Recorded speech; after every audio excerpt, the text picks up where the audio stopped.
నేల ఉసిరి యొక్క ఉపయోగాలు తెలుసుకుందాం. ఇవి ఉసిరికాయల్లాగా చిన్న చిన్న కాయలను కలిగి ఉంటుంది. దీనిని సర్వరోగ నివారణగా చెబుతారు. అంటే ఏ అనారోగ్యం ఉన్నా తినొచ్చు. ఇది ఉబ్బసంకు ఆయాసం అంటారు కదా, జలుబు దగ్గు ఇట్లాంటివి కూడా తగ్గిపోతాయి. ఊదుకామెర్లు పచ్చకామెర్లకు మంచి మందు. అయితే పరగడుపున తినాలి. గ్యాస్ట్రిక్, క్యాన్సర్, అల్సర్ నివారణ అనమాట. దేనికైనా కూడా ఉదయం పరగడుపున తింటే చాలా మంచిది. బీపీ షుగర్ని కంట్రోల్ చేస్తుంది. థైరాయిడ్కి కూడా చాలా మంచిది. శరీరంలోని కొవ్వును కరిగిస్తుంది. ఎక్కడైనా కొవ్వు పేరుకుపోయి ఉన్నా కూడా గుండె దగ్గర కొవ్వును కూడా కరిగిస్తుంది. గుండెను పదిలంగా ఉంచుతుంది, అంటే జాగ్రత్తగా కాపాడుతూ ఉంది.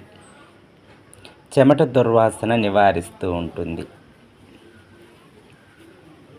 ఏ అనారోగ్యమైనా తగ్గిస్తుంది. కాబట్టి అందరూ లైక్ చేయండి.